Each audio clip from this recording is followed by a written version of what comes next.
Hello viewers, আসসালামু আলাইকুম, welcome back to my channel. তো আবারও নতুন একটি ভিডিও নিয়ে চলে আসলাম আপনাদের মাঝে। আশা করি ভিডিওটি আপনাদের কাছে ভালো লাগবে।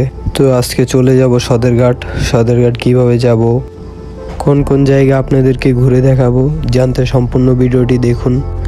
আর অবশ্যই চ্যানেলটি সাবস্ক্রাইব করে সম্পূর্ণ ভিডিওর সাথেই থাকবেন। তো আর কথা না বাড়িয়ে ভিডিওটা শুরু করা যাক। তো প্রথমে চলে আসলাম গাবতলীতে এসে বসুমতী বাসে উঠে বসলাম। এখন বসুমতী বাসে করে চলে যাব গুলিস্তান। তো দেখতে দেখতে গুলিস্তানে এসে পড়লাম।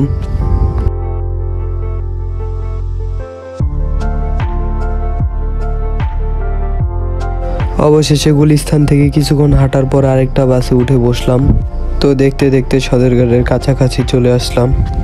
তারপর এখান থেকে কিছু দূর হাঁটার পর একটা রিক্সা নিয়ে নিলাম তাড়াতাড়ি সদরঘাট যাওয়ার জন্য। তো দেখতে দেখতে সদরঘাটে এসে বললাম, এখন টিকিট কাউন্টারে যেয়ে টিকিট কেটে নিব। তো টিকিট কাটা শেষ, টিকিটটার দাম নিল 10 টাকা। এখন সদরঘাটের লঞ্চ টার্মিনালের ভিতর দিকে চলে যাব। তো দেখতে দেখতে লঞ্চ টার্মিনালের ভিতর দিকে চলে আসলাম। এখানে অনেক জায়গার লঞ্চ আছে, নোয়াখালী, ভোলা, ইলিশা, চাঁদপুর, এইসব সব জায়গারই লঞ্চ আছে। এই জায়গায় দেখতে পারছেন ঈদের পর অনুযায়ী অনেক ভালো ভিড় ছিল। এখনও অনেক লোকজন আসা যাওয়া করতেছিল।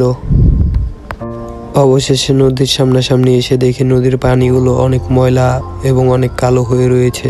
আর দেখতেই তো পাচ্ছেন একটা লঞ্চ আসছে, এটা মনে হয় ইলিশা ভোলার লঞ্চ। দেখা যাক, সামনাসামনি আসলেই বোঝা যাবে। হ্যাঁ, এটা ইলিশা ভোলারই লঞ্চ। তো দেখতেই তো পাচ্ছেন ঈদের পর অনুযায়ীও ভালো ভিড় ছিল লঞ্চে। তো যাই হোক, এবার আমরা একটা লঞ্চের ভিতরে উঠবো। উঠে আপনাদের লঞ্চের ভিতরে সবগুলো সাইড ঘুরে ঘুরে দেখাবো। তো আমার চোখের দেখা এই লঞ্চটা অনেক সুন্দর ছিল, ইলিশার কর্ণফুলী 3। তো এটার ভিতরে এসি সিট কেবিন আছে। চলুন ভিতরে যেয়ে দেখি। সিটগুলো অনেক সুন্দর, দেখতে তো পাচ্ছেন। মানুষজন এখনো ওরকম আসেনি। তো এখন চলে যাব দোতলায়। তো এটা হচ্ছে দোতলার সামনের সাইডটা।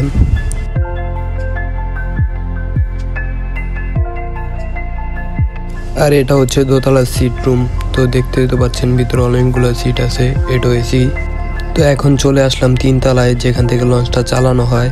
এটা হচ্ছে লঞ্চের কন্ট্রোল রুম। এই জায়গাটা থেকে মূলত লঞ্চটা চালানো হয়। তো এখন চলে যাব ছাদে। তো ছাদে এসে পড়লাম। ছাদের উপরেতে তো দেখতে পাচ্ছেন কি সুন্দর ভিউগুলো আছে, আর নদীর সাইডগুলো অনেক সুন্দর লাগছিল। তো যাই হোক, আজকের ভিডিওটা এই পর্যন্তই। সম্পূর্ণ ভিডিওর সাথে থাকার জন্য ধন্যবাদ। আর এখনও যারা সাবস্ক্রাইব করেনি অবশ্যই সাবস্ক্রাইব করবেন। আর ভিডিওতে যদি কোনো ভুল ত্রুটি থাকে তাহলে ক্ষমার দৃষ্টিতে দেখবেন। আসসালামু আলাইকুম।